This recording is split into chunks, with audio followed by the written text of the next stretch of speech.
This video is about how to protect ourselves from fitna. In the last video, we explained what is a fitna, and you can find that in the link. May Allah make these videos beneficial. Alhamdulillah wa salatu wassalamu ala rasulillah. Protecting ourselves from fitna is a necessary but sometimes difficult thing to do. And the Prophet ﷺ acknowledged this when he said, "Bada al-Islamu ghariban." Islam began as something strange. And Islam began inside a land of Quraysh where they were a people who did terrible things. And they continued to do sins, but even inside this town, this is where Islam began in. So Islam began as something strange. وَسَيَعُودُ غَرِيبًا, and it will return to becoming something strange. And we see that now where it is seen as strange for someone to go and take some time to go and pray in the workplace, or it is seen as strange for a student to go and pray outside of the classroom, or it is seen as strange when someone says that they don't drink or that they don't eat pork. They are seen as strange, and it's because the majority is not partaking inside these actions. And we continue to do these actions because we know that even though we're the minority, we are doing what is best for us. We are doing what Allah commanded us to do, and we know that what we are doing is what is best. And so the hadith goes, "Bada al-Islamu ghariban." Islam began as something strange, وَسَيَعُودُ غَرِيبًا, and it will return as something strange. But it ends with فَطُوبَى لِلْغُرَبَاء, so glad tidings to those strangers, because in being strange now, in being strangers inside our society, in doing what is right, then we are rewarded for it, and we will be rewarded for it in great amounts. Being the minority and doing these good things, we need to take measures to protect ourselves from falling into the fitnas of the larger society, in those bad actions.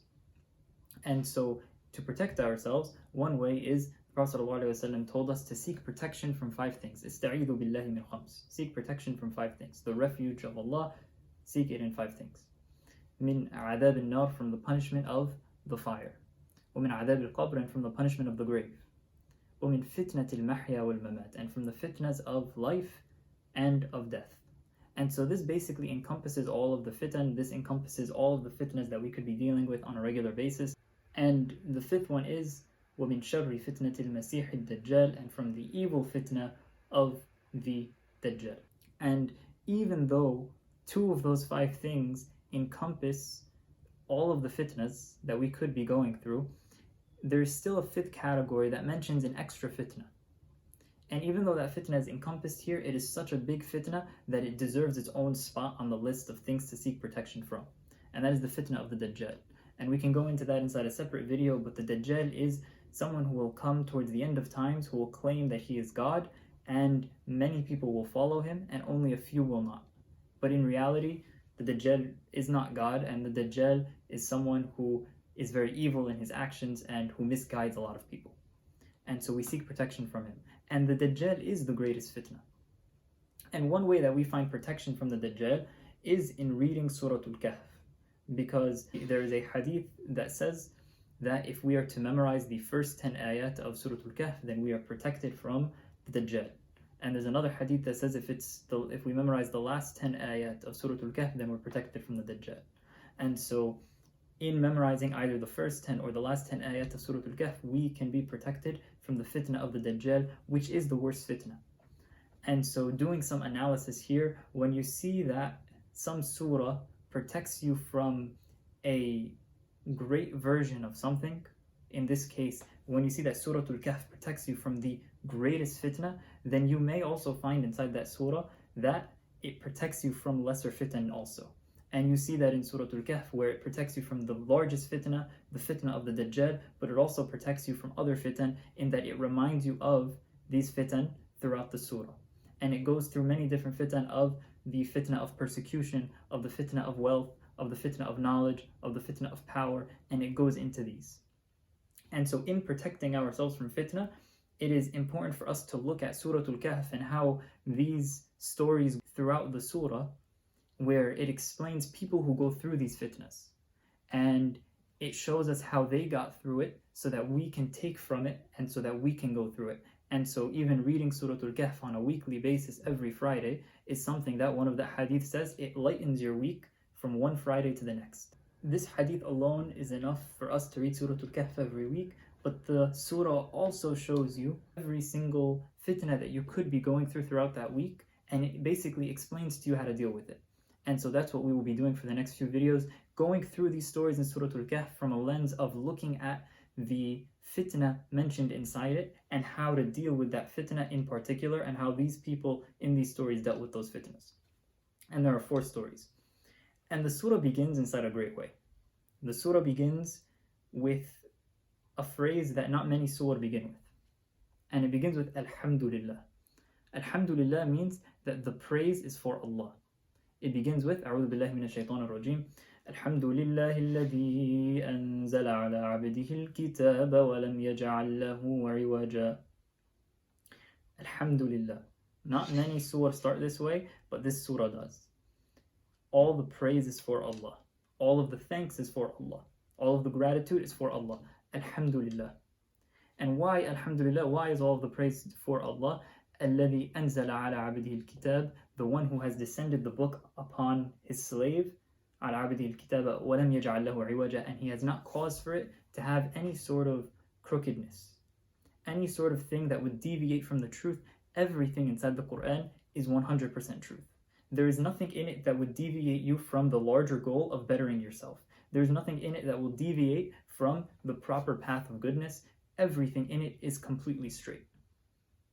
And so, Alhamdulillah for that.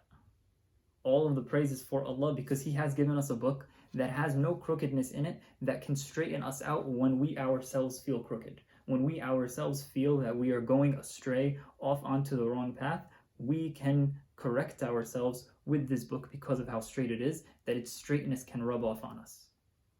And this also goes back to this surah discussing many fitan, discussing how to deal with them. It shows us that, Alhamdulillah, that we have a book to explain to us how to deal with these fitan that we are dealing with on a daily basis, like the fitna of wealth, like the fitna of persecution.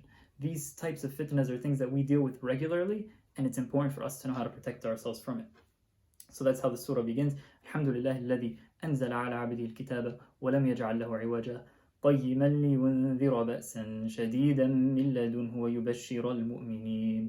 ويبشر المؤمنين الذين يعملون الصالحات أن لهم أجرا حسنا ماكثين فيه أبدا. And then the next 2 ayat go into this more. قيما.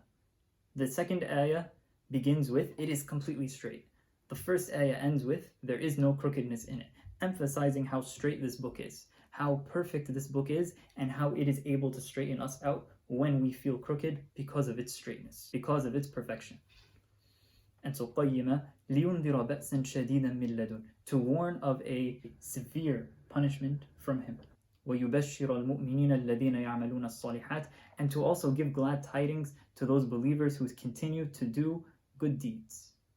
الَّذِينَ يَعْمَلُونَ الصَّالِحَاتِ أَنَّ لَهُمْ أَجْرًا حَسَنًا, that for those people who continue to do good deeds, that for them is a great reward, a perfect reward. أَنَّ لَهُمْ أَجْرًا حَسَنًا مَاكِثِينَ فِيهِ أَبَدًا, and that for them is a permanent reward. They are in that reward forever. They are in that perfect reward forever, without end.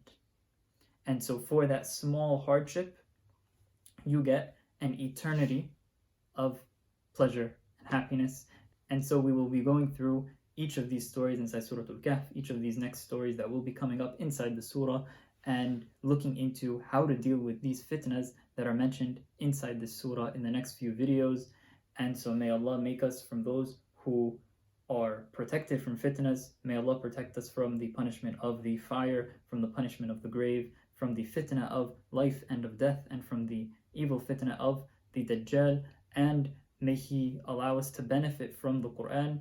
And Alhamdulillah that we have a book that is completely straight, that can straighten us out whenever we feel crooked. Wa akhiru da'wana and Alhamdulillahi Rabbil Alameen.